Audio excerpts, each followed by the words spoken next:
Bismillahirrahmanirrahim.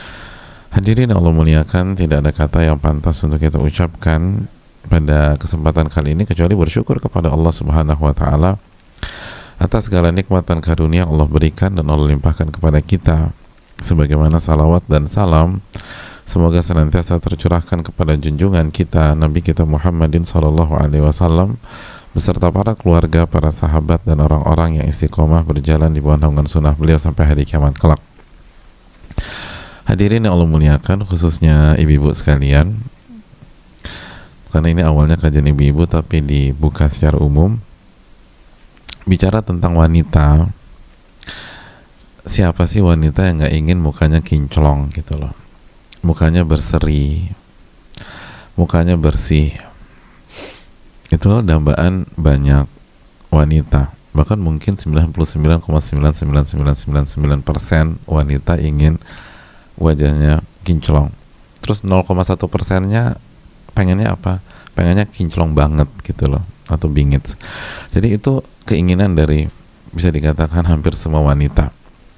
Nah, dan keinginan itu kalau dalam rangka menyenangkan suami dan digunakan untuk ketaatan kepada Allah Subhanahu wa taala sebagai istri, maka nggak ada masalah sama sekali. Hanya saja pertanyaannya adalah, banyak di antara kita yang hanya fokus pada perawatan atau treatment kecantikan tertentu dan lupa bahwa ulama kita itu ternyata memberikan tips kepada kita. Nah, bagi kita yang ingin, atau ibu-ibu yang ingin mukanya berseri, mukanya bersih dan bisa tampil maksimal, maka ada baiknya mendengar nasihat dari seorang tokoh besar di dalam sejarah Islam, sahabat yang dijamin masuk surga, bahkan 10 sahabat terbaik. Bahkan bukan hanya 10 sahabat terbaik, ini top 5-nya sahabat, 5 sahabat terbaik. Dan di waktu yang sama beliau adalah menantu Rasul Sallallahu Alaihi Wasallam. Sudah mengkerucut ya, jadi udah ada gambaran 5 terbaik, lalu menantu Nabi SAW. Kira-kira udah ada gambaran belum siapa beliau? Oke, saya kasih clue lagi. Bukan hanya menantu, tapi beliau menikahi 2 anak wanita Nabi SAW, tentu saja bukan pada waktu yang sama. Dan saya rasa hanya tinggal satu nama yang ada di benak kita. Siapa nama tersebut? Abdurrahman bin Auf? Ya bukanlah jamaah. Namanya adalah Utsman bin Affan radhiyallahu ta'ala an, Dzun Nurain, pemilik 2 cahaya, yang artinya pernah menjadi pemimpin dan mengimami 2 putri Nabi kita Sallallahu Alaihi Wasallam. Beliau pernah memberikan sebuah kaidah besar kepada kita dalam masalah ini. Mari kita simak baik-baik. Beliau menyampaikan dalam sebuah nasihat, dan nasihat ini bisa dicek di dalam kitab Al-Adab Syar'iyah. Beliau radhiyallahu ta'ala anhu menuturkan, ma asarra ahadun sariratan illa adharaha Allahu ala safahati wajhihi wa falatati lisani. Tidaklah seseorang menyembunyikan rahasia,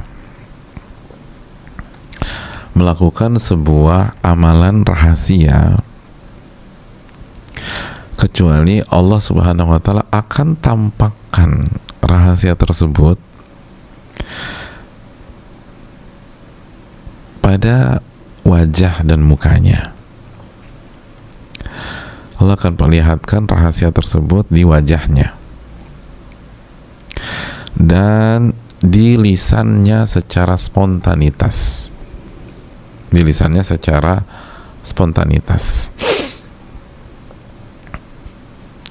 falatati lisani itu bagaimana cara dia berbicara secara spontanitas, nggak pakai skrip, nggak pakai naskah. Begitulah cara dia bicara. Hadirin yang Allah muliakan, khususnya ibu sekalian, yang semoga kita semua dimuliakan oleh Allah. Dari nasihat simpel ini kita bisa tarik sebuah kesimpulan bahwa kalau kita ingin punya wajah yang berseri, punya wajah yang kinclong, maka milikilah amalan-amalan rahasia yang kinclong. Nah itu, milikilah amalan-amalan rahasia yang kinclong. Jadi kalau amalan rahasia kita kinclong, maka nanti wajah kita akan kinclong deh, Masya Allah. Dan lisan kita akan enak banget didengar. Dan kalau sekarang bukan hanya lisan ya, tapi jempol juga enak. Kadang-kadang lisan tuh pendiam, tapi jempolnya tajamnya minta ampun. Padahal tuh kuku udah dipotong, udah di mani-pedi, tapi tetap aja kalau udah WA, ya Allah, puluhan orang tersinggung. Nah hadirin yang Allah muliakan, maka kuncinya milikilah rahasia yang kinclong, amalan-amalan rahasia. Nah,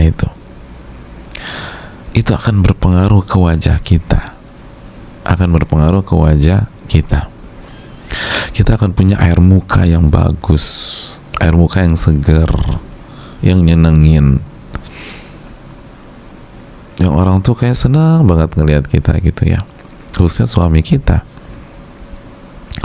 Lalu teman-teman wanita kita, kalau ini ibu-ibu, tentu saya, kok mbak kok wajahnya kok berseri banget, nah gitu.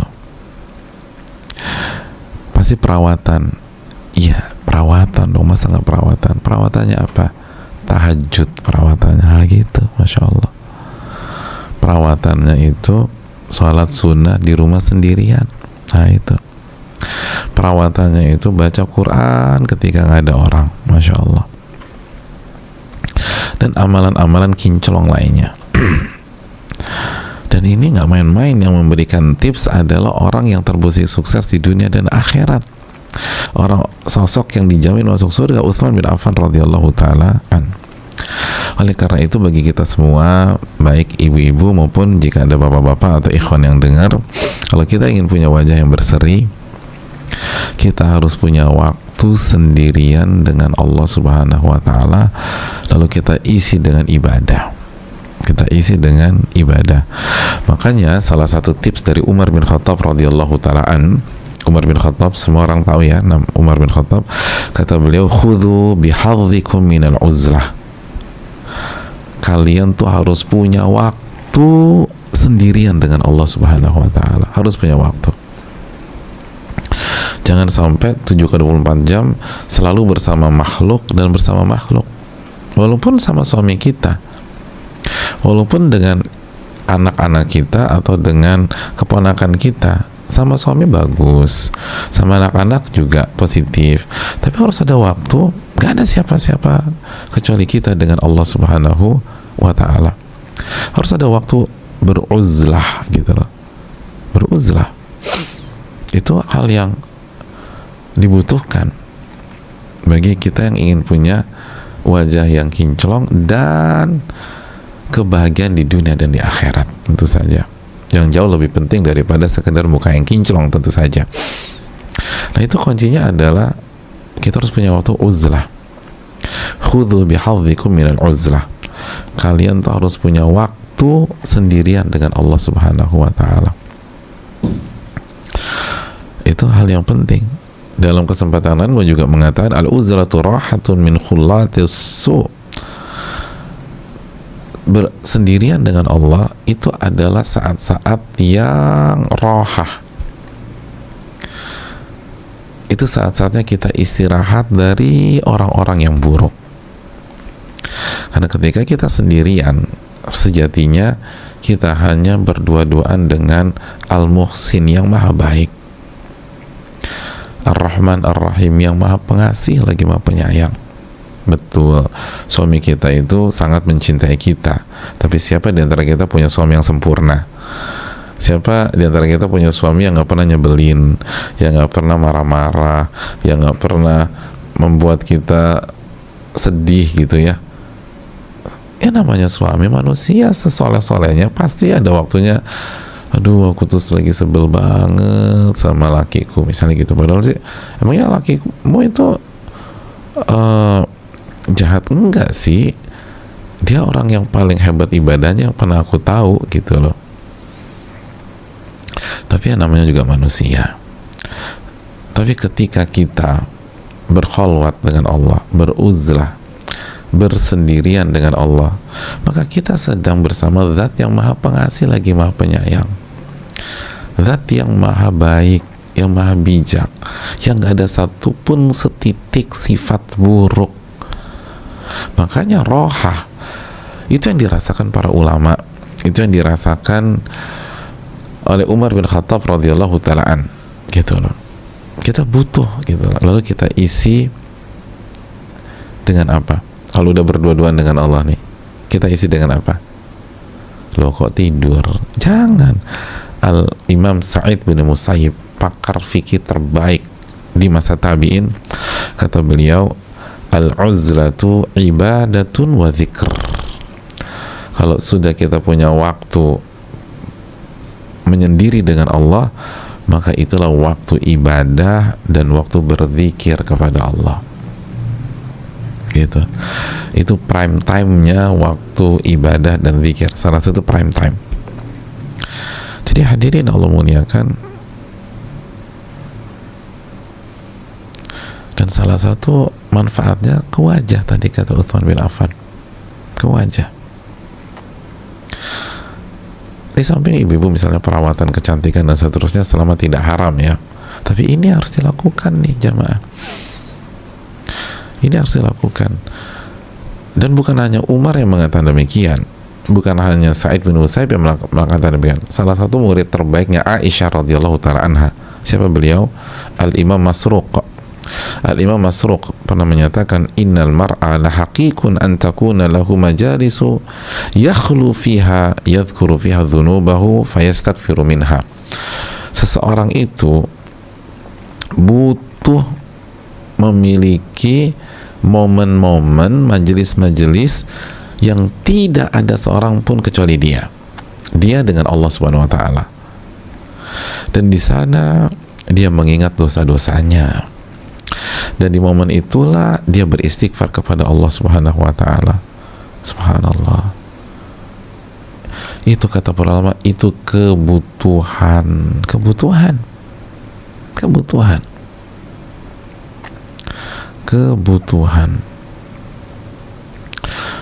Makanya Al-Imam Ahmad bin Abdul Halim pun menyatakan, la budda lil abdi min uzlatin li ibadati. Seorang hamba itu harus punya waktu sendirian dengan Allah, atau berdua-duaan dengan Allah. Harus punya waktu. La budda lil abdi min uzlatin. Seorang hamba itu harus punya waktu sendirian dengan Allah, nggak ada siapapun, termasuk suaminya nggak ada. Untuk apa? Li ibadati, agar dia bisa ibadah kepada Allah, agar dia bisa ibadah kepada Allah, wa dzikrihi, agar dia bisa mengingat Allah Subhanahu wa taala. Dia ingat betapa baiknya Allah kepada dia, nikmat-nikmat Allah kepada dia, apa yang telah Allah berikan selama ini buat dia. Wa tilawati, dan waktu itu dia gunakan juga untuk membaca firman-firmannya. Dia gunakan untuk membaca kalamullah, membaca Al-Quranul Karim. Gak ada siapapun, suaminya gak ada, anak-anaknya gak tahu. Pada saat itu dia hanya dengan Allah, lalu dia baca firman-firman Allah tersebut. Wa muhasabatihi li nafsi, dan dia gunakan waktu itu untuk bermuhasabah, introspeksi diri, mengintrospeksi apa sih kekurangan aku ini selama ini, apa kekhilafan aku selama ini, apa dosaku dengan Allah, berapa kali kita sholat itu khusyuk. Berarti kan mayoritas nggak khusyuk, hadirin. Itu yang harus kita resapi. Lalu sikap kita yang buruk di hadapan suami kita, orang-orang terdekat kita, betapa kita nggak memaksimalkan kebersamaan kita dengan orang tua kita misalnya.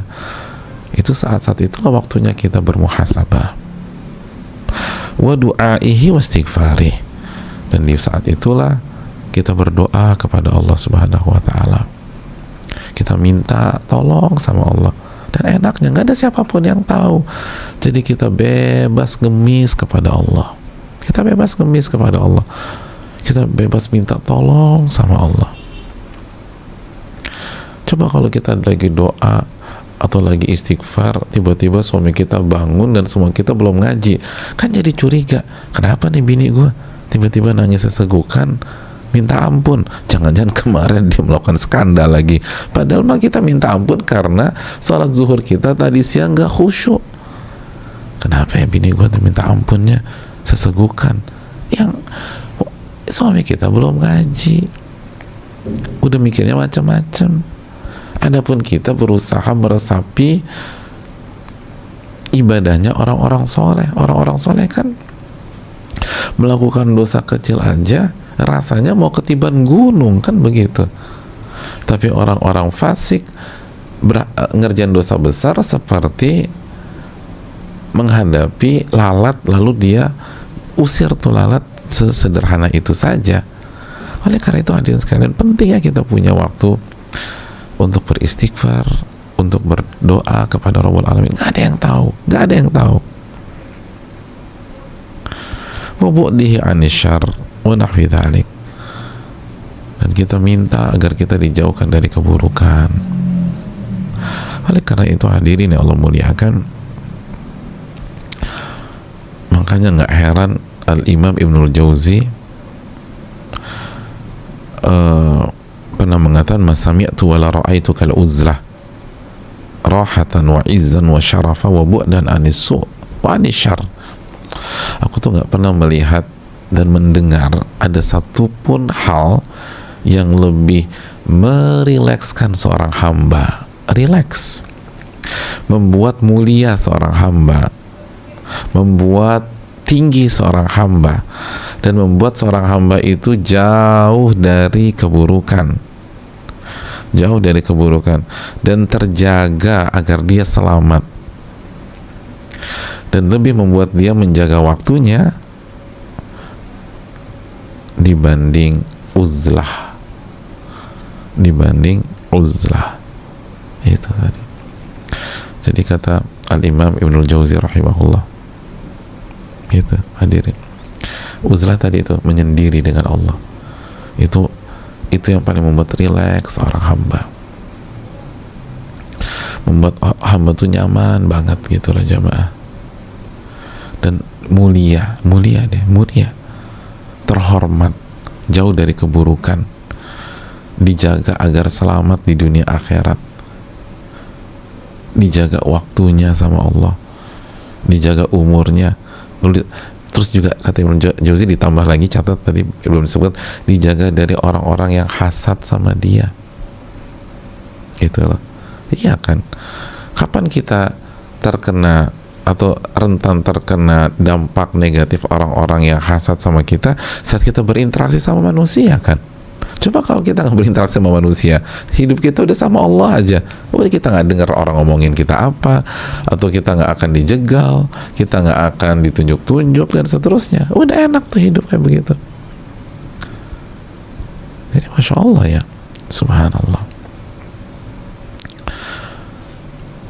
Jadi hadirin yang Allah muliakan, itu makanya nggak ada waktu lebih bagus menjaga kita dari orang yang hasad, orang yang mencela dan mencaci kami kita kecuali pada saat kita uzlah, pada saat kita uzlah. Makanya kan aku sih uzlah Pak Ustadz udah 2 pekan ini, tapi kenapa aku masih sakit hati aja? Emangnya Mbak waktu uzlah tuh ngapain? Aku buka-buka WA gitu loh sama instastoryku, ya pantesan aja sakit hati, yang dibuka gadgetnya juga, ngelihat grup, kesel lagi, ya Allah kok dia tega banget ngomong gini kepada aku, ya sakit hati lagi. Jadi kalau udah uzur, udah jangan pegang-pegang gadget, kecuali buka mushaf gitu loh. Mushaf yang ada di gadget, udah itu aja, yang lain jangan dibuka. Udah, kita dengan Allah Subhanahu wa Ta'ala. Lalu kita pikirkan akhirat, persiapan bertemu dengan Allah Subhanahu wa Ta'ala, itu yang terbaik udah. Jadi ini penting jemaah sekalian. Oleh karena itu tanya diri kita, coba tanya diri kita, sudahkah kita punya amalan rahasia? Sudahkah kita punya waktu khusus hanya bersama Allah Subhanahu wa Ta'ala? Hanya bersama Allah Subhanahu wa Ta'ala. Itu kebutuhan. Tadi kita udah jelaskan, kata Imam Ahmad bin Abdul Halim, itu keharusan. Itu keharusan. Itu keharusan. Kata Ibnul Jauzi tadi, nggak ada yang lebih bagus daripada menyendiri dengan Allah Subhanahu wa Ta'ala. Harus ada waktu untuk itu. Kata Imam Masruq tadi, kebutuhan. Itu juga nasihat Umar bin Khattab, harus sediakan waktu sehingga kita punya amalan-amalan rahasia. Itulah hadirin sekalian nasihat dari Nabi kita SAW. Ketika Nabi SAW bersabda, man istata'a minkum an yakuna lahu khiba'un minal amali salih falyaf'al. Barang siapa yang bisa memiliki amalan rahasia yang hanya dia dan Allahnya saja yang tahu, maka rahasiakan amalannya. Man istata'a minkum an yakuna lahu khiba'un minal amali salih falyaf'al. Karena di sini sahih.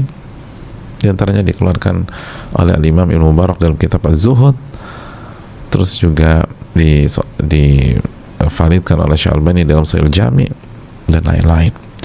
Sekali lagi Nabi kita SAW yang menyarankan, barang siapa yang mampu menyembunyikan amal solehnya, maka sembunyikan amal solehnya. Barang siapa yang mampu punya amalan rahasia, maka rahasiakanlah amalannya. Jangan diumbar.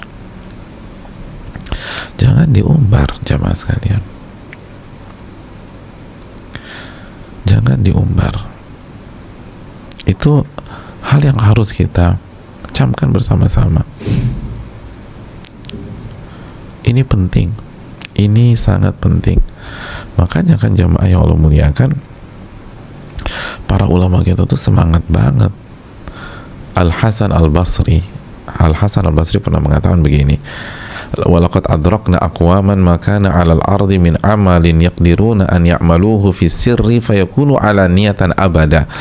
Aku tuh ketemu, atau kami tuh ketemu dengan kaum, dan banyak kaum, artinya komunitas orang-orang soleh, para ulama di masa beliau. Kita tahu itu di era beliau adalah era keemasan Islam, yang mereka itu saat mereka mampu merahasiakan amalan mereka, mereka tidak akan buka selama-lamanya. Mereka nggak akan buka selama-lamanya.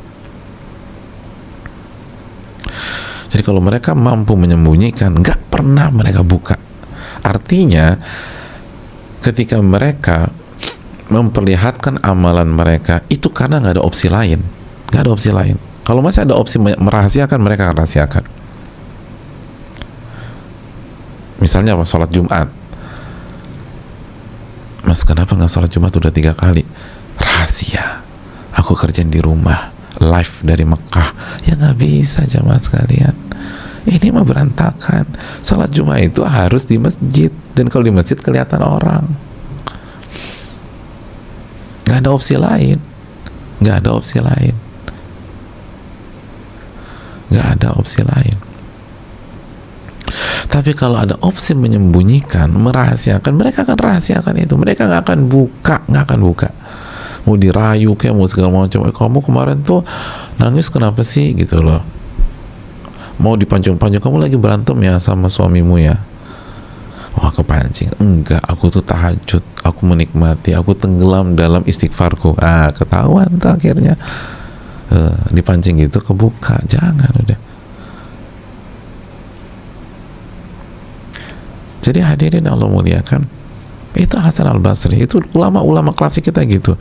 Kalau mereka masih bisa menyembunyikan amalan, mereka nggak akan buka. Mereka nggak akan kasih lihat.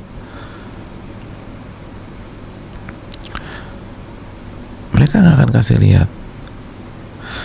Jadi udah tutup aja deh gitu loh.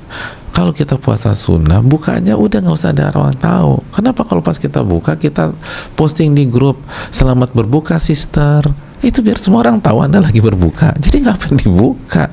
Udah diem aja.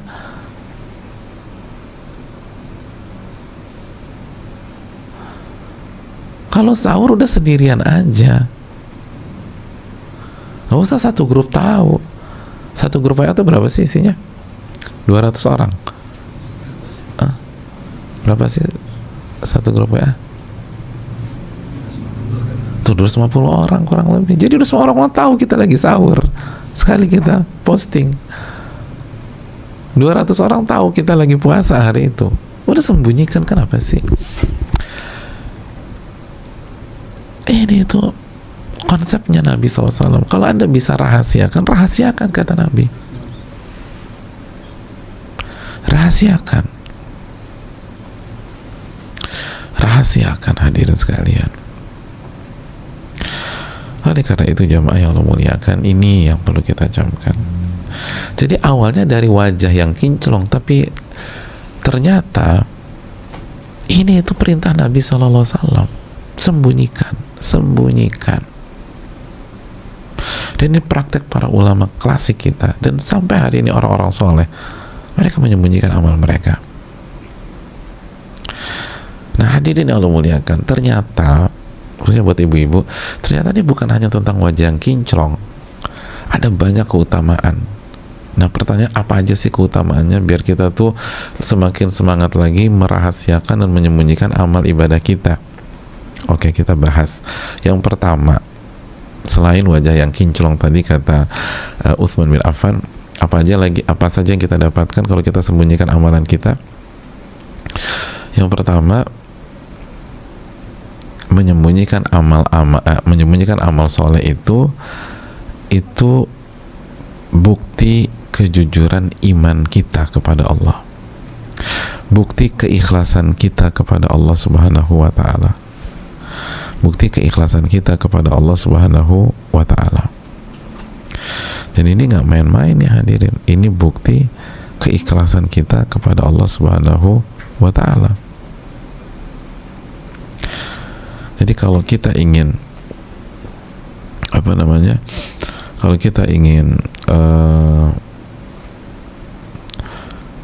tahu sebenarnya amalanku ini ikhlas apa enggak ya, coba perbanyak sembunyikan amal soleh gitu, perbanyak sembunyikan amal soleh. Makanya Al-Imam Wahab bin Munabbih, salah satu ulama klasik besar, itu memberikan nasihat kepada anaknya. Lihat nih, orang tua kasih nasihat ke anaknya gimana, kita lihat, biar ibu-ibu khususnya atau bapak-bapak tahu gimana kasih nasihat ke anak-anak atau kasih nasihat ke keponakan. Kata Wahab bin Munabbih, ya bunai, wahai anakku, nak, akhlis ta'atallahi bisarirah, bisariratin nasihatin yasdukullaha fiha fi'luka fil alaniyah. Nah, ikhlaskan ketaatanmu kepada Allah dengan mengerjakan amalan-amalan rahasia, dengan mengerjakan amalan-amalan rahasia yang hanya engkau dan Allah saja yang tahu. Kenapa demikian? Yasdukullaha fiha fi'luka fil alaniyah. Karena dengan engkau rajin mengerjakan amalan-amalan rahasia, maka itu membuktikan kepada Allah kejujuranmu pada saat kamu mengerjakan amalan-amalan yang terlihat oleh manusia, gitu loh. Jadi amalan rahasia kita itu adalah bukti bahwa ketika kita beramal di depan orang itu ikhlas, bukan riya, gitu loh. Itu keikhlasan.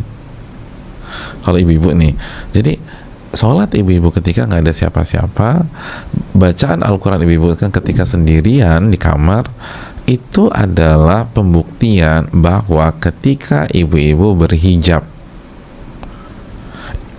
ibu berhijab karena Allah Subhanahu wa taala, bukan karena sedang hits, bukan karena fashion, bukan karena ingin tampil, bukan karena ingin show off, bukan ingin pamer, bukan untuk mengumbar keanggunan, bukan, itu karena Allah. Ya kan kita tahu pakaian ibu-ibu sekalian itu kan pakaian ketakwaan, itu takarub kepada Allah. Wanita yang menutup aurat pakai hijab misalnya, itu kan ibadah kepada Rabbul Alamin. Nah pertanyaannya, ikhlas nggak pada saat kita berhijab? Apalagi hijab kita bagus, hijab kita mahal, hijab kita elegan dan seterusnya. Dan itu kan salah satu hal yang paling susah di dunia ibu-ibu kan, gimana menata hati ketika pakai busana, itu susah banget. Nah, agar kita bisa menjaga keikhlasan pada saat kita berbusana yang baik, yang syar'i, kita harus punya amal rahasia yang bagus. Amal rahasia yang bagus. Kita harus punya zikir yang kuat di waktu malam ketika nggak ada siapapun. Kita harus baca Al-Quran ketika nggak ada siapapun, sehingga terbukti kejujuran kita. Kenapa terbukti kejujuran? Karena kualitas ibadah kita di depan orang dan di belakang orang sama. Nah, itu penting, jamaah. Cara kita menyikapi Allah ketika di hadapan manusia, di hadapan orang, dan ketika nggak ada siapapun sama. Makanya ini bukan tentang wajah yang kinclong, ini pembuktian kejujuran kepada Allah, ini pembuktian keikhlasan kepada Allah. Anda ikhlas nggak selama ini? Kalau ikhlas, Anda harus punya amalan rahasia. Kita harus punya amalan rahasia. Ini sebuah kebutuhan bagi kita, sebuah kebutuhan. Ini bukan sekedar beribadah nggak ada siapapun, bukan. Tapi hadirin Allah muliakan, ini pembuktian.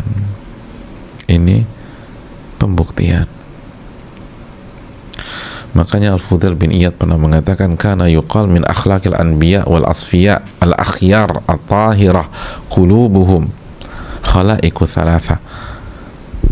Ada sebuah kaidah yang diakui para ulama dari zaman ke zaman, kata Fudail bin Iyad, bahwa akhlaknya para nabi dan akhlaknya orang-orang yang ikhlas, yang hatinya bersih,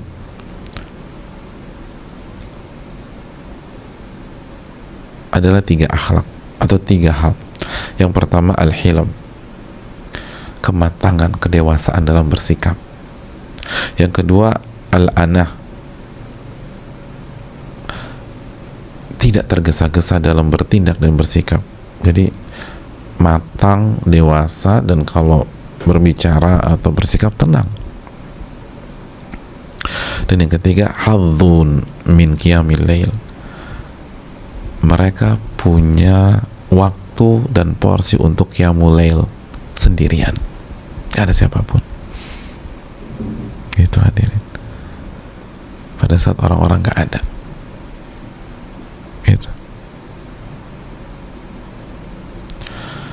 Jadi hadirin yang Allah muliakan, itu kata Fudail bin Iyad, 3 hal yang dimiliki dan menjadi karakter, yang menjadi lifestyle dan pola hidup para nabi dan orang-orang soleh yang hatinya bersih, hatinya ikhlas, jujur sama Allah.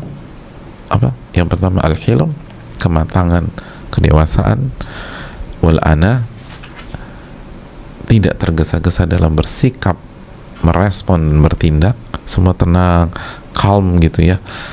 Dan yang ketiga, punya porsi rutin untuk qiyamul lail.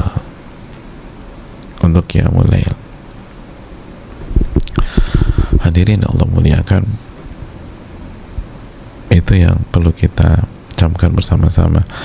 Ini itu pembuktian kejujuran dan pembuktian keikhlasan kepada Allah Subhanahu wa ta'ala. Jadi nggak ada alasan untuk tidak segera mencari amalan-amalan rahasia, nggak punya alasan untuk tidak memiliki amalan-amalan yang tidak ada yang mengetahuinya kecuali kita dengan Allah Subhanahu wa Ta'ala. Karena itu adalah hal yang penting sekali bagi kita. Itu hal yang sangat urgent bagi kita, karena kita harus membuktikan. Kita yang harus membuktikan.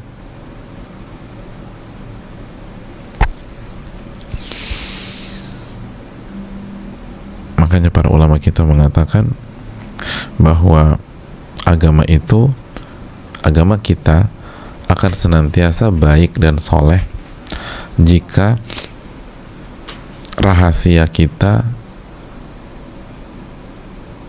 menunjukkan bahwa penampilan kita di tengah manusia itu jujur. Jadi kita punya amalan rahasia yang baik, fungsinya untuk membuktikan kepada Allah bahwa ketika kita berbicara yang baik dan lemah lembut di hadapan orang, ketika kita bersikap baik dan halus di hadapan teman atau di hadapan sesama, itu ternyata itu jujur, ternyata itu jujur gitu loh.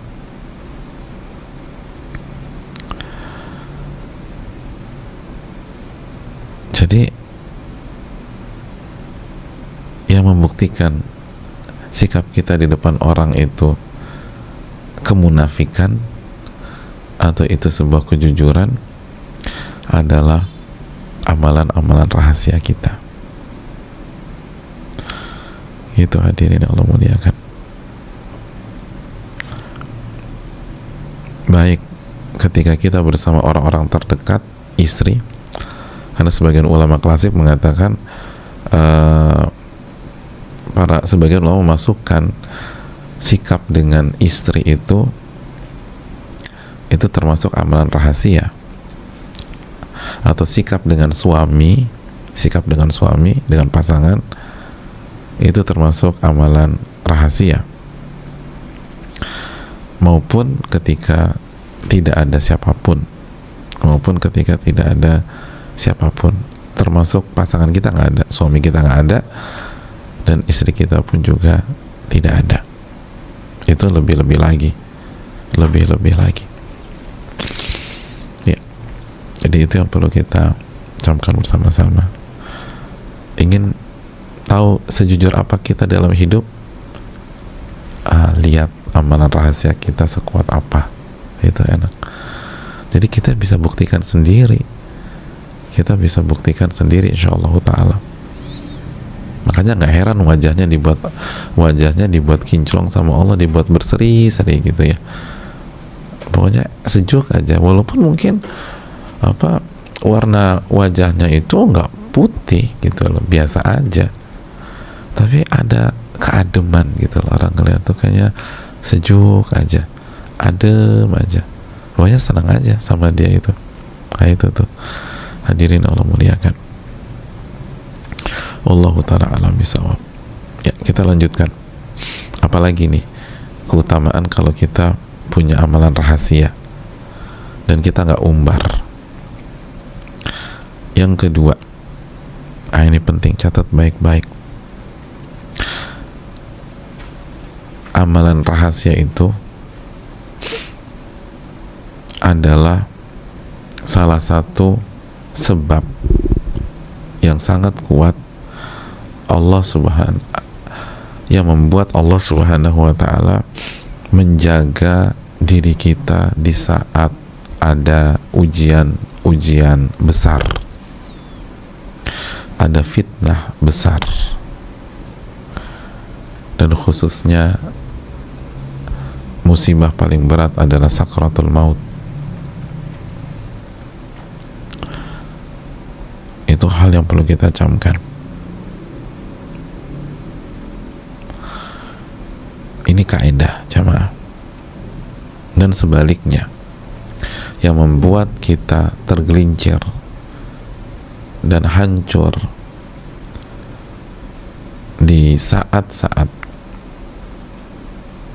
ujian berat, fitnah, dan saat-saat mendekati kematian, itu karena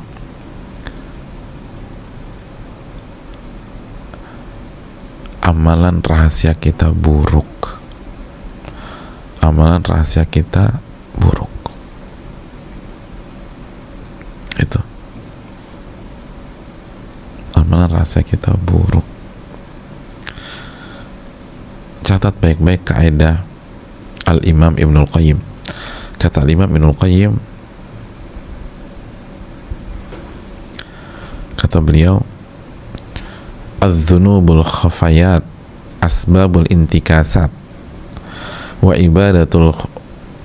ibadatul khafa aslut thabat." Dosa-dosa yang rahasia itu penyebab orang-orang tergelincir, dan sebaliknya ibadah-ibadah rahasia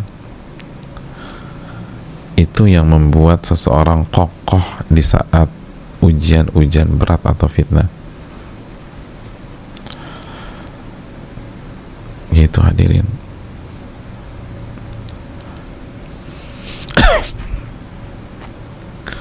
Sekali lagi,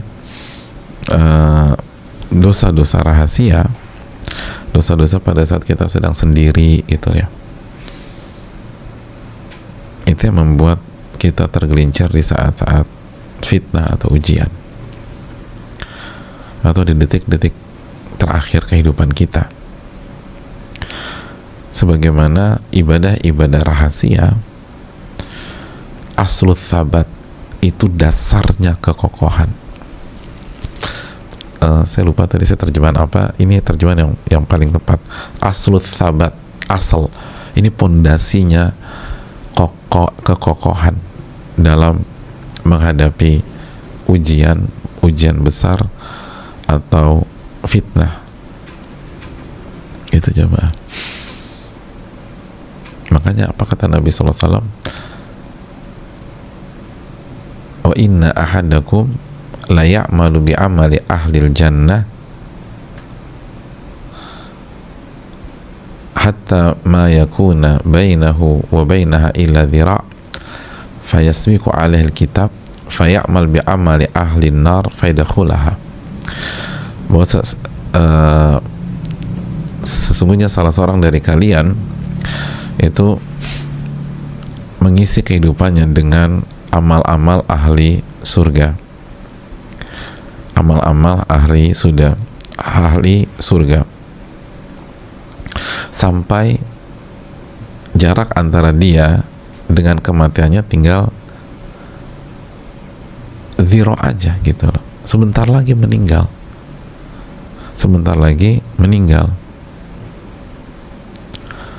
Terus apa yang terjadi? Fayasbiqu alaihil kitab, lalu catatan Allah tertulis lain, faya'mal bi amali ahlin nar. Lalu di last minute ya, di menjelang wafatnya itu dia mengerjakan amalan ahli neraka,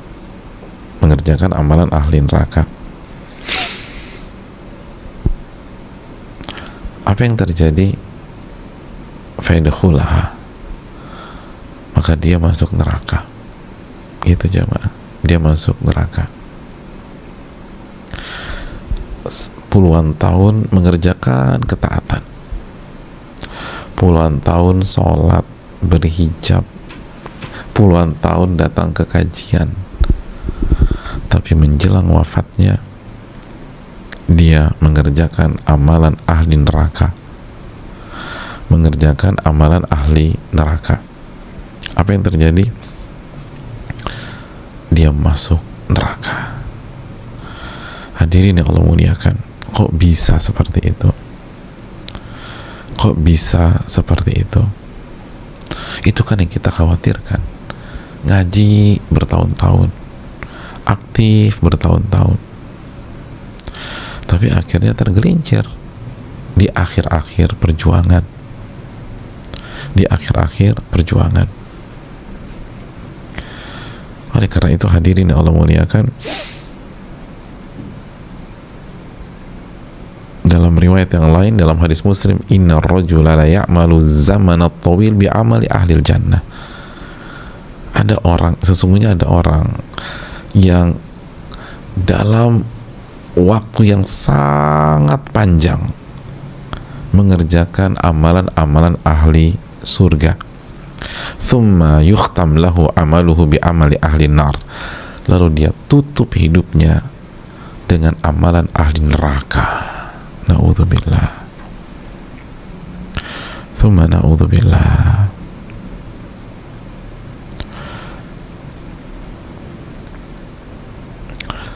Kok bisa jemaah? Langsung masuk neraka dia. Masuk neraka. Jadi dia bukan, ngaji itu bukan 1-2 kali, bukan 1-2 bulan. Kata Nabi SAW, zamanut tawil, dalam waktu yang lama banget. Az-zamanut tawil, lama. Mungkin 15 tahun ngaji, mungkin 20 tahun, mungkin 30 tahun. Tapi begitu mendekati hari wafatnya tergelincir. Dia kerjakan amalan ahli neraka. Amalan ahli neraka. Dan semua hancur. Semua berakhir. Semua berakhir tragis.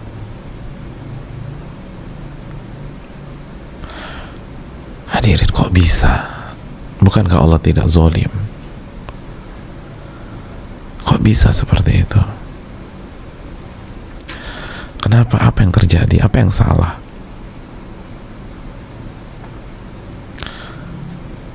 Dan hadis ini sahih. Hadis Bukhari yang sebelumnya adalah hadis Muslim. Hadirin yang Allah muliakan, catat baik-baik. Penyebabnya ada dalam riwayat yang lain. Penyebabnya ada dalam riwayat yang lain. Nabi SAW mengatakan, selama waktu yang panjang tersebut dia mengerjakan amalan-amalan ahli surga itu fi ma yabdu linnas, hanya di depan manusia.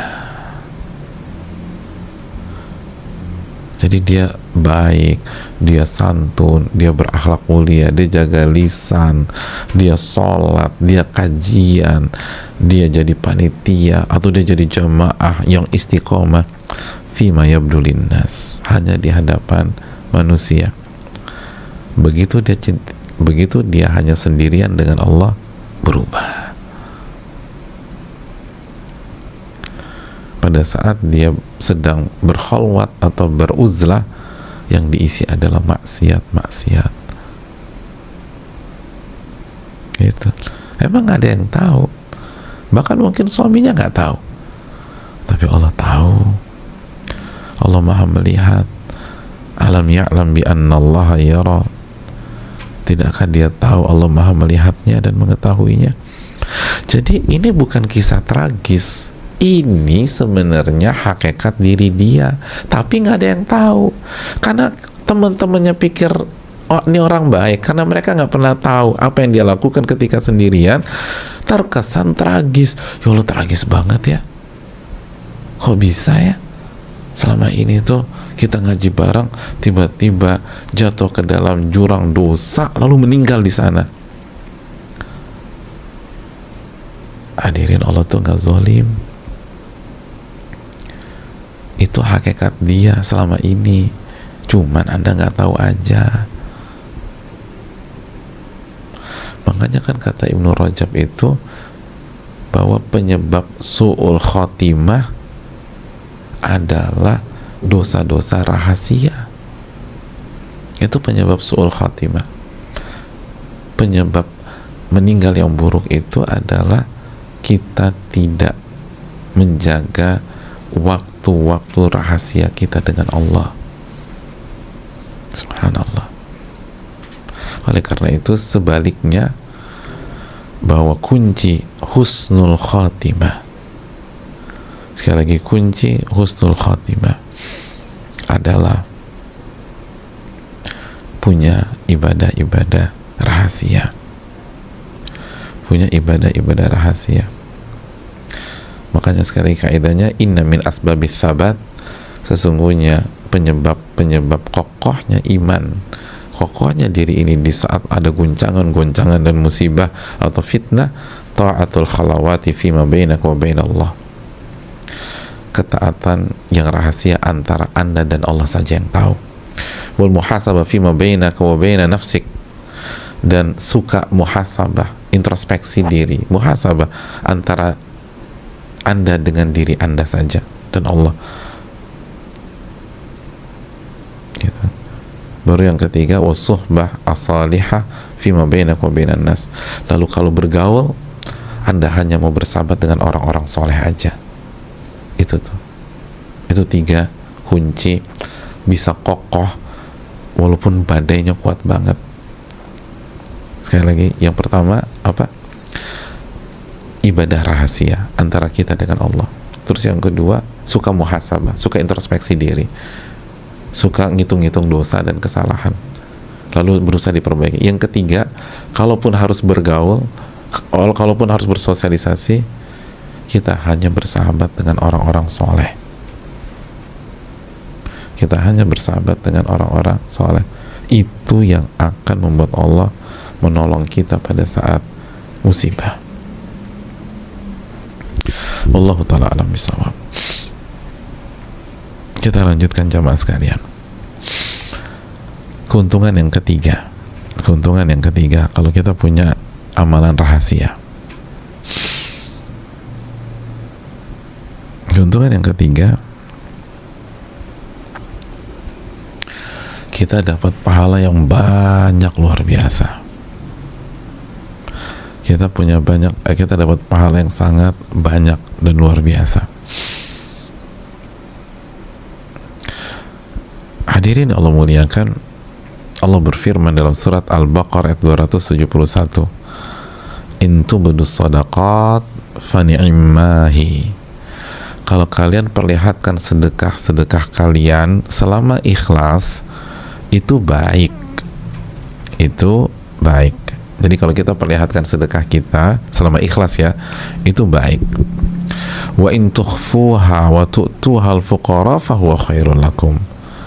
Dan apabila kalian sembunyikan sedekah kalian itu, dan kalian tetap berikan kepada fuqara, fakir miskin, fa huwa khairul lakum, itu lebih baik buat kalian. Itu lebih baik untuk kalian. Gitu hadirin. Itu lebih baik untuk kalian. Jadi ayat ini secara gamblang menjelaskan bahwa sedekah rahasia itu pahalanya lebih besar daripada sedekah yang diketahui oleh pihak lain. Jadi itu kalau ngasih itu orang tuh nggak usah sampai tahu, apalagi sengaja dikasih tahu. Tapi kalau kita udah berusaha rahasia, ternyata terungkap, itu nggak ada masalah. Kita udah berusaha rahasiakan, ternyata terungkap, akhirnya kita dipuji, nggak usah khawatir, karena kata Nabi SAW, tilka ajilu busyral mu'min, itu kabar gembira yang Allah segerakan di dunia bagi seorang mukmin. Jadi pujian yang kita tidak undang, pujian yang kita tidak cari, pujian yang kita tidak inginkan, karena kita berusaha menyembunyikan amal soleh kita, tapi kalau Allah singkap, maka itu adalah kabar gembira dari Allah Subhanahu wa ta'ala. Gitu hadirin.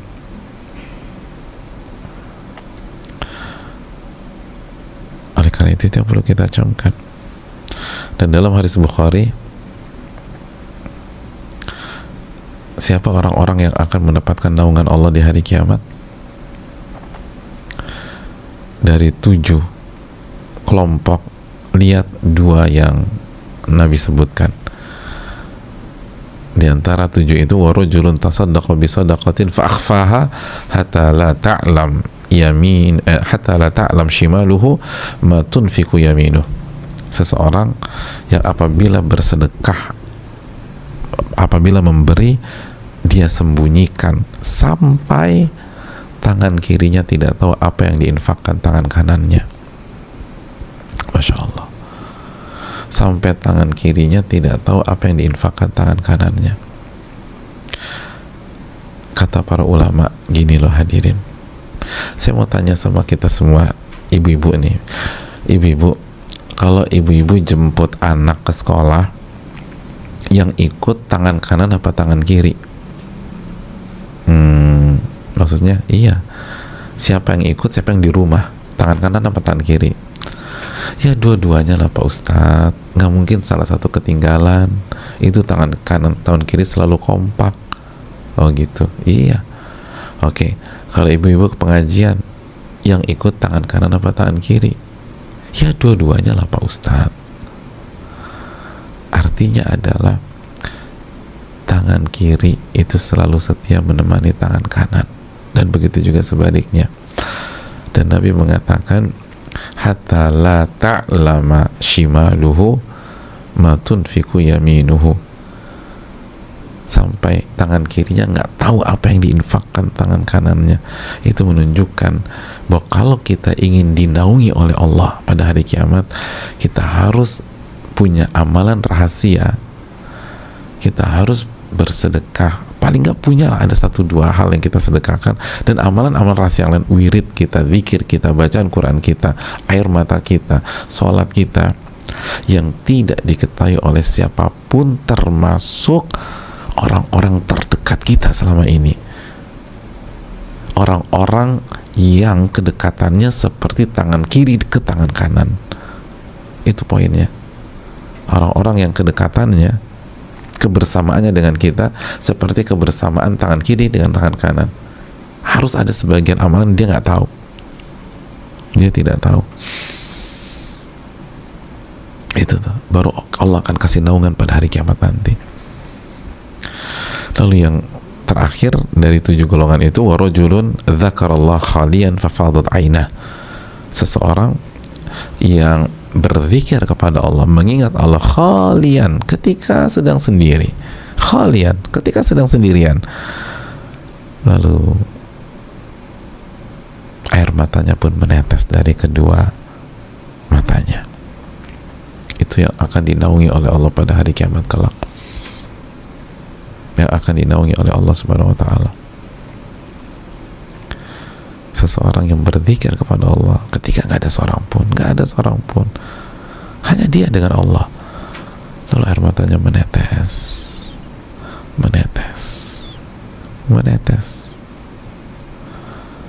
karena mengagungkan Allah Subhanahu wa ta'ala, karena takut akan dosa-dosanya kepada Rabbul Alamin, karena terharu betapa baiknya Allah kepada dia. Padahal dia banyak dosa, dia banyak khilaf, dia banyak kesalahan. Gak pantas kita dapat ini semua. Siapa yang kasih semua ini? Allah Subhanahu wa ta'ala. Tanpa terasa air mata itu berjatuhan, membasahi pipinya,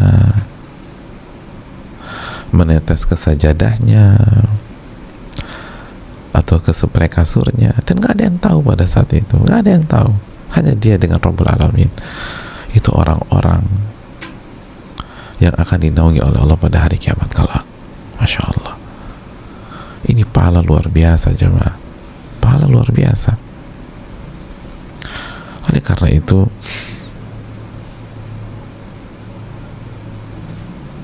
sembunyikan rahasia, sembunyikan amal-amal kita, sembunyikan air mata kita. Sayang kalau diumbar, pahalanya besar sekali, pahalanya luar biasa. Wallahu ta'ala alam bisawab.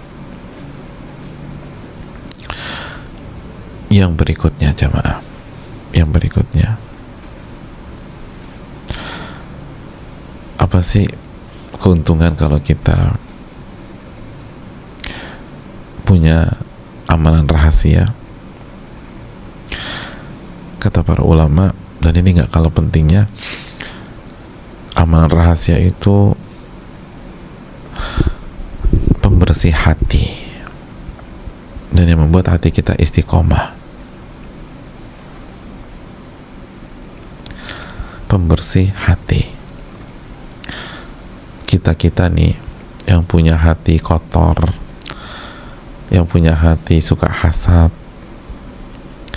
yang punya hati susah banget berubah, yang punya hati pesimis, yang mentalnya tuh nggak kuat gitu ya,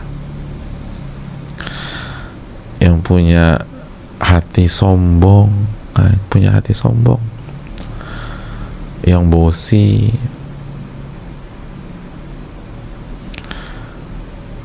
yang punya hati merasa tinggi gitu, hatinya ala-ala madam gitu, princess, terus jatuh lagi. Salah satu caranya amalan rahasia.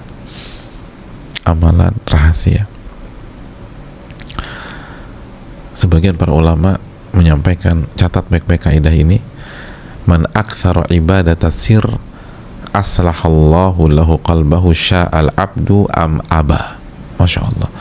Barang siapa yang memperbanyak ibadah rahasia, maka Allah akan perbaiki hatinya, dia inginkan atau dia tidak inginkan. Allahu Akbar. Dia inginkan atau dia nggak inginkan, Allah akan perbaiki hatinya. Jadi contoh, dia tuh misalnya dia punya, kan kita punya banyak PR hati ya. Misalnya kita pengen perbaiki hati kita biar nggak sombong, biar nggak angkuh. Konsentrasi kita di sana seringkali kan seringkali kita susah fokus ke dua hal ya, kita fokus ke satu hal. Padahal di waktu yang sama kita juga punya sifat pelit gitu loh. Atau kita punya PR tentang masalah riya. Itu kalau kita sembunyikan amalan hati kita, kalau kita sembunyikan ibadah dan kita punya ibadah rahasia, itu bukan hanya kesombongan yang Allah hilangkan, riya kita pun Allah hilangkan. Padahal kita konsentrasinya hanya ke kesombongan, misalnya begitu. Kita konsentrasinya hanya ke kesombongan, pelitnya Allah hilangkan juga. Keras kepalanya Allah hilangkan. Padahal keras kepala belum masuk agenda kita.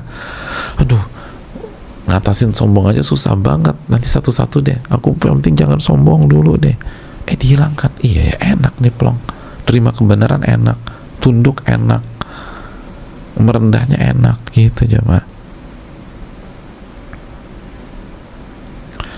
Gitu, Masya Allah.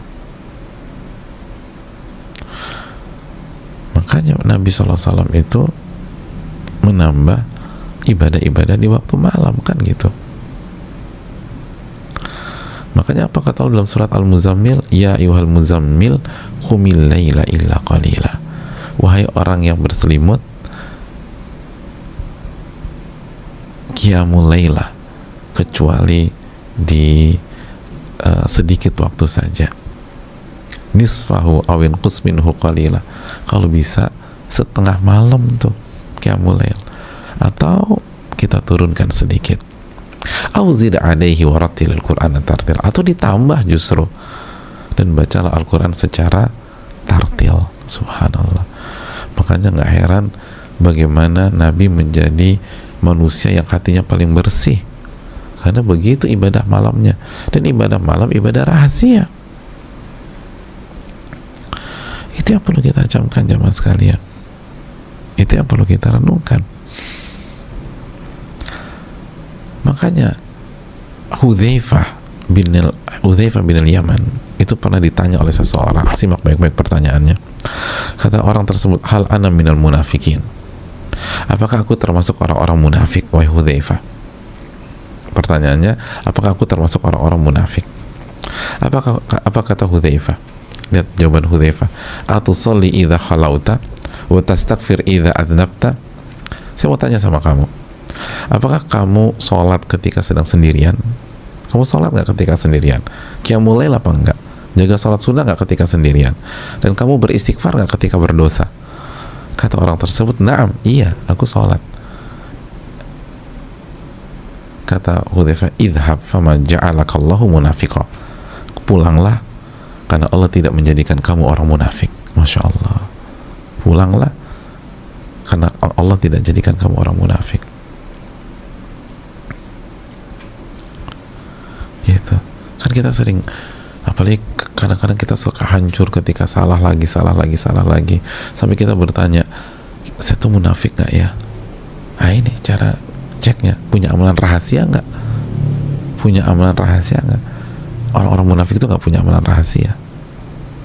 Kenapa? Karena orang munafik itu Allah jelaskan dalam surat An-Nisa 142, yura'unan nas wa la yadhkurunallaha illa qalila. Mereka itu sukanya pamer di hadapan manusia, riya di hadapan manusia. Kalau nggak ada manusia, males. Wa idza qamu ila shalah qamu kusala. Kalau mereka berdiri untuk sholat, beranjak untuk sholat, mereka mengerjakan sholat itu malas-malesan. Itu orang munafik. Yura'unan nas, karena mereka sukanya memperlihatkan amalan di hadapan manusia. Mereka nggak suka amalan sembunyi-sembunyi. Mereka nggak suka amalan rahasia. Mereka ingin tampil. Dan mereka tidak berpikir kepada Allah kecuali sedikit saja. Jadi kalau hatinya mau bersih, miliki amalan rahasia. Hatinya mau tawadhu, perbanyak amalan rahasia. Kita ingin hilangkan sifat sombong, sifat tinggi, perbanyak amalan rahasia. Kita ingin nggak punya hati hasad sama orang, milikilah amalan rahasia. Bahkan Nabi SAW setengah malam, kurangi atau lebihkan. Subhanallah. Makanya beliau adalah manusia yang hatinya paling bersih.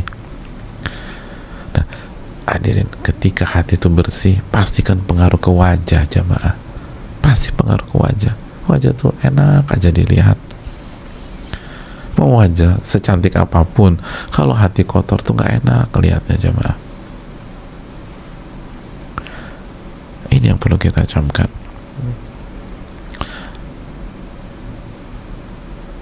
Perbanyak koleksi kita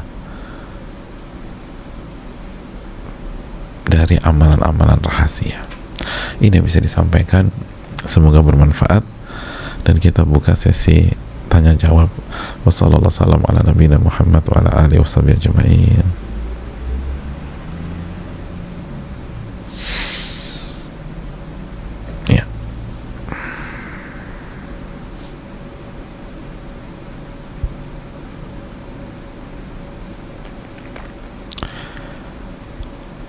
Pertanyaan pertama, Bismillah, Assalamualaikum warahmatullahi wabarakatuh. Waalaikumsalam warahmatullahi wabarakatuh. Semoga Allah selalu menjaga Ustadz, keluarga, dan kaum muslimin dalam kebaikan di dunia dan akhirat. Amin ya rabbal alamin. Semoga Allah mengikhlaskan Ustadz dalam setiap amal soleh dan menjaga kebersihan hati Ustadz. Amin ya rabbal alamin. Makasih banyak. Semoga Allah memberi anda petunjuk melalui Ustadz. Amin ya rabbal alamin. Dan begitu juga doa yang sama kepada penanya. Semoga dijaga, dan semoga dijaga juga keikhlasan penanya dan kita semua, dan juga buat jamaah semua. Ustadz, saya berharap sekali bisa duduk lagi secara langsung di majelis ilmu. Rasanya sangat beda jika kajian online begini untuk beberapa bulan terakhir. Setuju saya, beda rasanya. Qadarullah juga selama masa pandemi ini saya berada di rumah yang mana kurang mendapatkan support untuk meningkatkan kualitas dan kuantitas ibadah. Karena sebelumnya saya tinggal di asrama, saya tenggelam dalam kelalaian, banyak maksiat dan tidak takut melakukan dosa. Saya menikmati lagi mendengarkan lagu-lagu. Namun kemudian saya berusaha berdoa dan meminta ampun kepada Allah. Tapi lagi-lagi saya merasa tidak mampu menahan syahwat buruk saya. Hal ini membuat saya kesulitan bangun tahajud. Bahkan untuk bangun subuh aja sangat sulit. Sudah lama saya tidak mendengar azan subuh secara langsung. Dan hari ini saya bangun kesiangan, jam setengah 8. Orang tua saya selalu tidur tengah malam, jadi memang terkadang suka kesiangan juga. Biasanya saya juga membangunkan, namun untuk beberapa bulan belakangan saya sulit sekali bangun sebelum subuh. Sekarang saya sedang out dari beberapa sosial media karena ingin membersihkan hati dulu. Ustadz, mohon nasihatnya, saya sangat lelah dalam keadaan seperti ini. Jazakallah khairan. Ustadz sehat selalu ya. Semoga selalu Allah berikan kesempatan untuk menyebarkan ilmu dan kebaikan untuk kami semua. Barakallahu fiik. Wa iyaki, terima kasih atas nasihatnya kepada saya. Saya sangat hargai dan semoga Allah mengijabah doa-doa kita.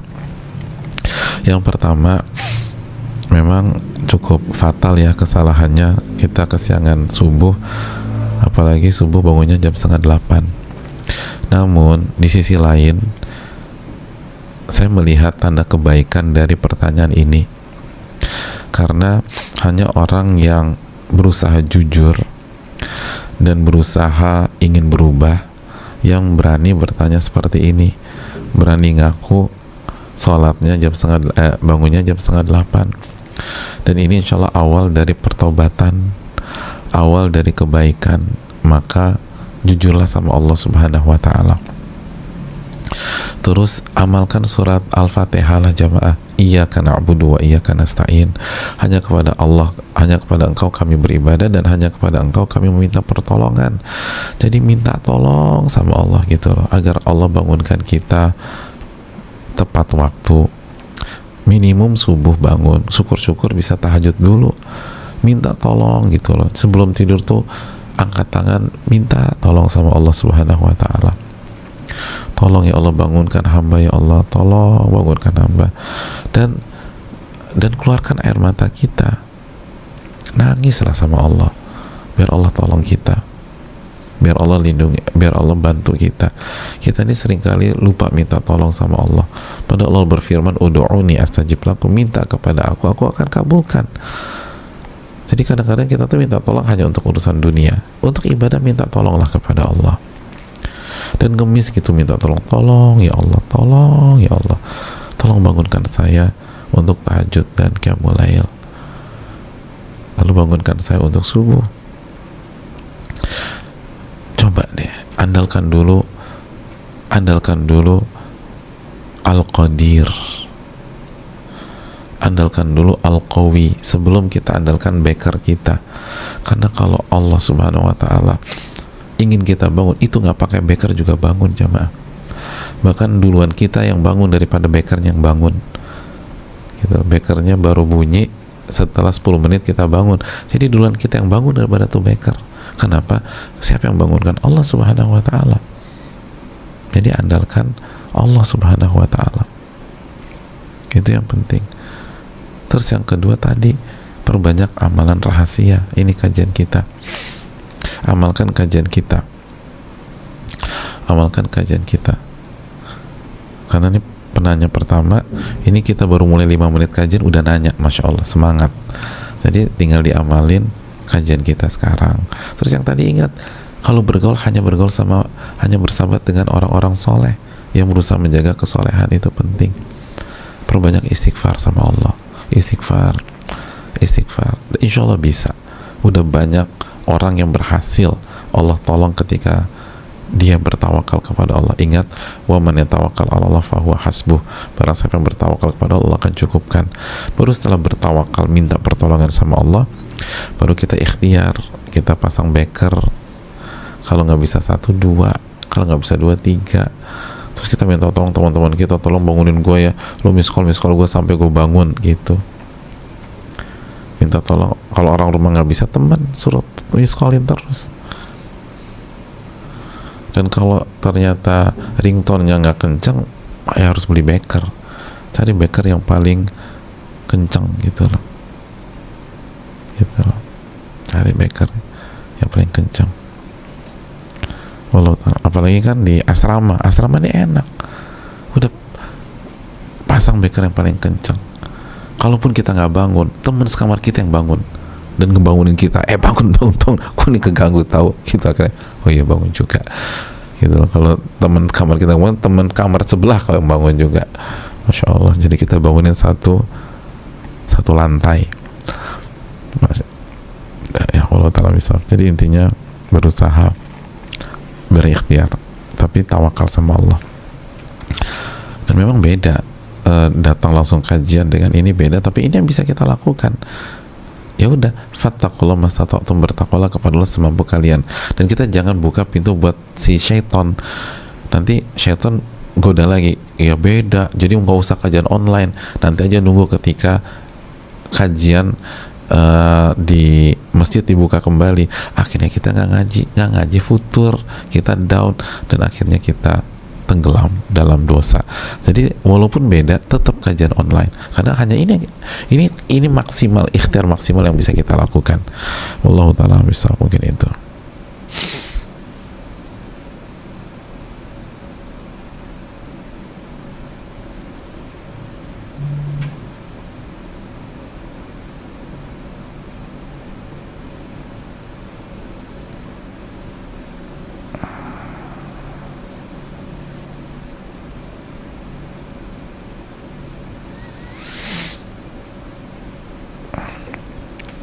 Assalamualaikum warahmatullahi wabarakatuh. Waalaikumsalam warahmatullahi wabarakatuh.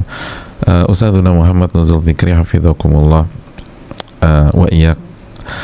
Semoga Allah menjaga penanya juga, yang semoga dirahmati oleh Allah Subhanahu wa taala beserta keluarga dan umat muslim di seluruh dunia, amin ya rabbal alamin. Begitu juga dengan yang bertanya. Afwan, mohon izin bertanya kepada Ustadzuna. Silahkan.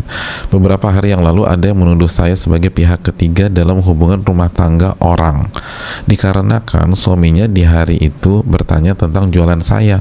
Saya sebagai penjual hanya melayani customer saya dengan baik dan ramah, pelayanan sesuai syariat dan fast respon dalam melayani customer. Namun istrinya menuduh saya wanita ketiga di hubungan mereka.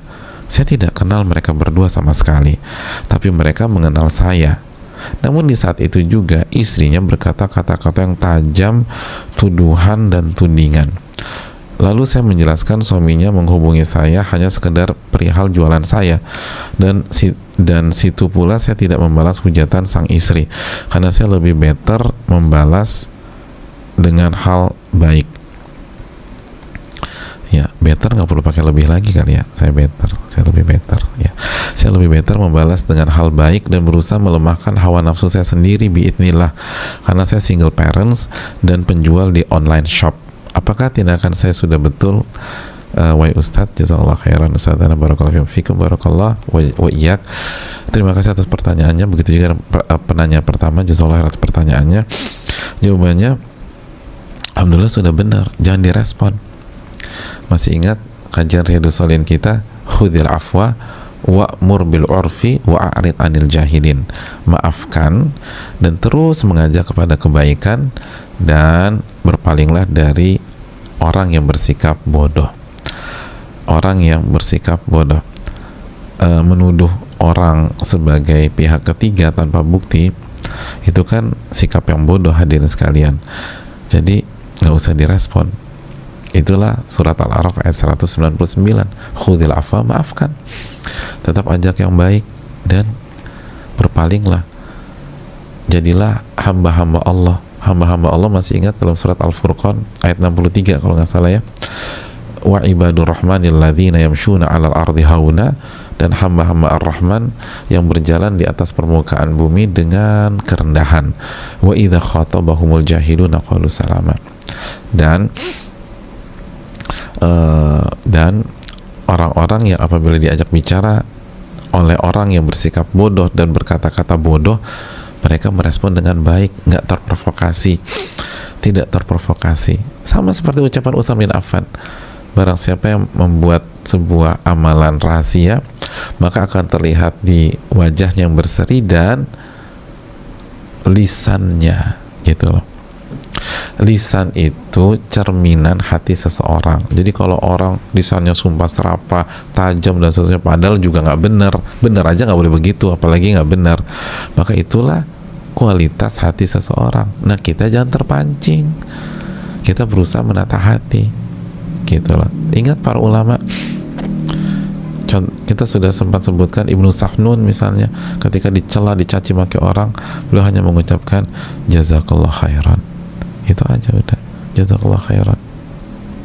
Itu para ulama kita. Udah, jangan terprovokasi. udah benar, alhamdulillah. Dan juga ingat Allah maha melihat dan maha besar Allah subhanahu wa ta'ala. Itu poinnya. Dan ingat Allah akan memberikan kita pahala besar, dan Allah akan semakin sayang sama kita. Innallaha ma'as sabirin, sesungguhnya Allah bersama orang-orang yang sabar. Alhamdulillah. Pertanyaan ketiga, Ustadz mau bertanya. Saya nggak mau bertanya, kok Ustadz mau bertanya? Penanya yang mau bertanya. Kan ada yang mendekat dan ajak serius untuk berumah tangga. Saat itu hati belum ada rasa suka sama sekali. Aku istikharah tapi membingungkan jawabannya.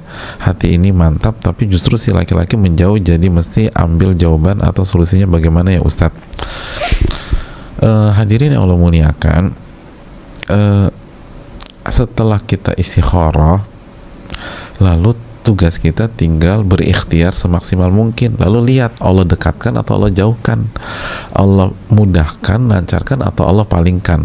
Kalau Allah mudahkan, lancarkan, berarti insya Allah itu jawaban dari istikharah kita. Tapi kalau Allah palingkan, Allah persulit, maka itu juga jawaban dari istikharah kita bahwa dia bukan yang terbaik buat kita. Jadi nggak usah galau, itu jawabannya. Kan makanya doa istikharah kan bunyinya apa? In kunta ta'lam anna hadzal amra khairun li fi dini wa ma'ashi wa aqibati amri ajili amri wa ajili faqdurhu li, wujudkan dan takdirkan ya Allah. Wassirhu li, mudahkan, terus tsumma barik li, lalu berikan keberkahan. Jadi kalau ini yang terbaik, mudahkan, mudah prosesnya. Tapi kalau ini buruk, kita fasrifu anni, kita minta ya Allah palingkan dia dariku. Wasrifni anhu, palingkan aku dari dia. Jadi ketika dia berpaling atau kita berpaling, itu berarti jawaban ini bukan yang terbaik. Allah telah bisa mungkin itu.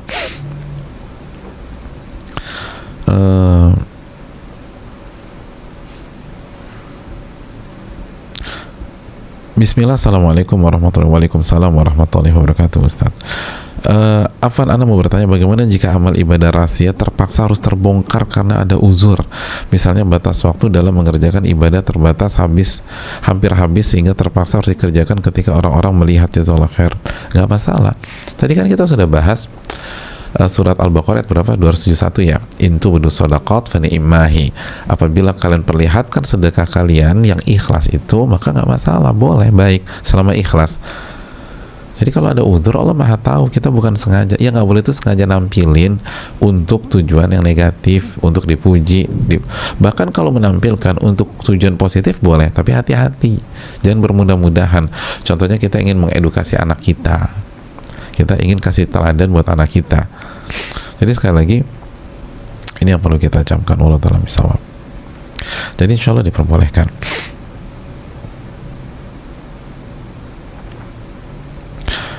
Suami setiap bulan selalu mentransfer uang ke rekening istri. Apakah uang tersebut boleh digunakan oleh istri untuk bersedekah tanpa sepengetahuan suami? Karena istri ingin mempunyai amalan tersembunyi yang tidak diketahui orang lain termasuk suaminya.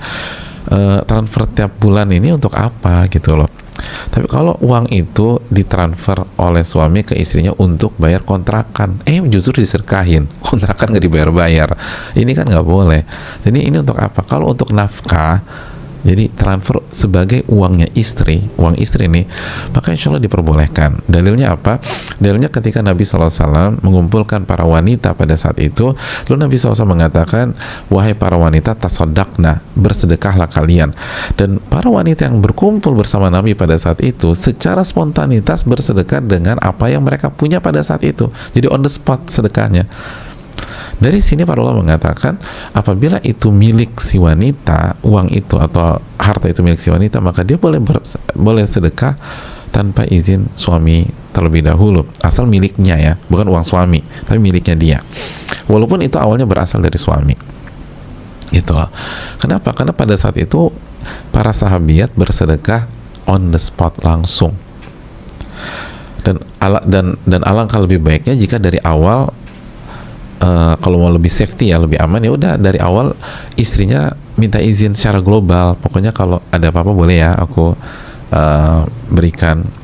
Kalau misalnya kalau suaminya dikhawatirkan syaitan bermain gitu dengan suaminya atau provokasi dan seterusnya, dari awal pokoknya secara global saya minta izin ya, kalau itu saya akan keluarkan gitu loh. Wallahu ta'ala bishawab. Mungkin itu.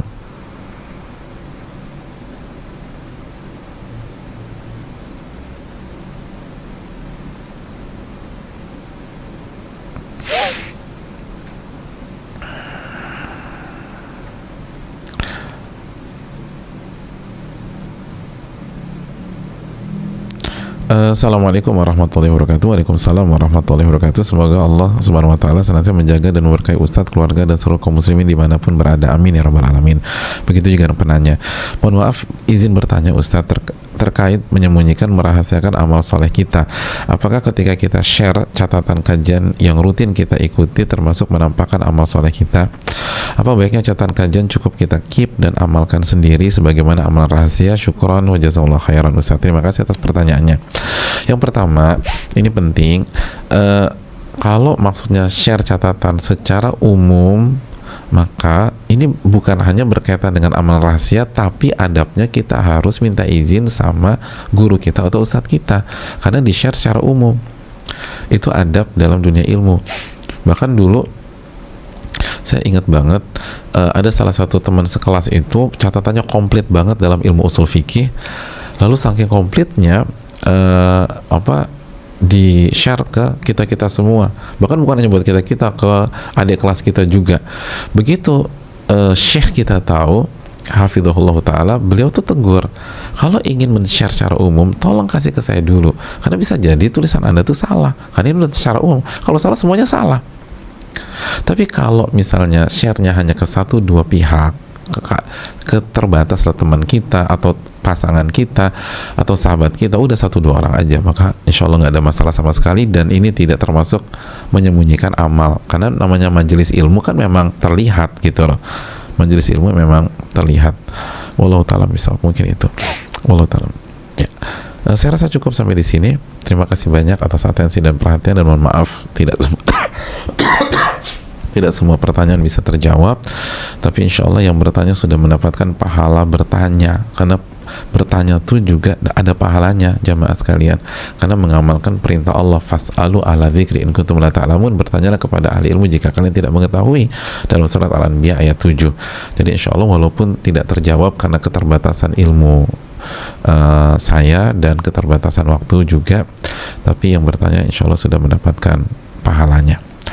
Terus semangat, makasih banyak, semoga bermanfaat khususnya bagi yang berbicara maupun yang mendengarkan, dan semoga bisa diamalkan. Mulai sekarang perbanyak amalan-amalan rahasia, karena ini penting banget, dan kita minta kepada Allah agar Allah memberikan kita ilmu bermanfaat dan menjauhkan dan menjaga kita dari ilmu yang tidak bermanfaat, dan semoga Allah menerima amal ibadah kita. Rabbana taqabbal minna, Allahumma inna nas'aluka ilman nafi'an wa na'udzubika min ilmin la yanfa'.